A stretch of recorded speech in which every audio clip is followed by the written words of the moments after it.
John Deere Excel jõudis meie majja aasta aega tagasi ja tegelikult me kaalusime väga pikalt just millist liikur Excelit endale osta.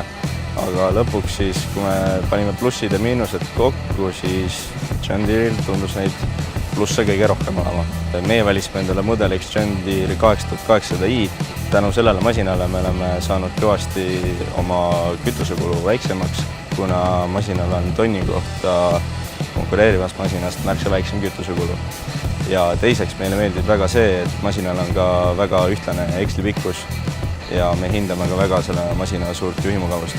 Antud masinal on meil ka siis peal Harvest Lab, millega me mõõdame rohusilo ja maisisilo erinevaid parameetreid ning seda infot kasutame me nii enda majapidamises kui ka meie klientide juures ja lisaks veel doseerime kindlustuslisandit vastavalt kuivainele ning ka Exceli pikkust muudame vastavalt kuivainele. Operaatori seisukohast on sellel masinal väga hea vaateväli, väga mugav töökoht, kõiki funktsioone, masina funktsioone on väga lihtsalt võimalik seadistada enda käe järgi.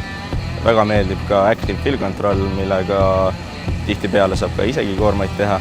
Selle masina suurtest plussideks on kindlasti see, et on kulusäästlik, teda on lihtne hooldada, teda on lihtne käigus hoida ja ka meie operaatoritele meeldib see masin väga. Me kasutame seda liikur Excelit nii enda ettevõtmises Vorafarmis kui ka meie klientide juures ja põhilisteks töödeks on tal siis rohusilo ekseldamine.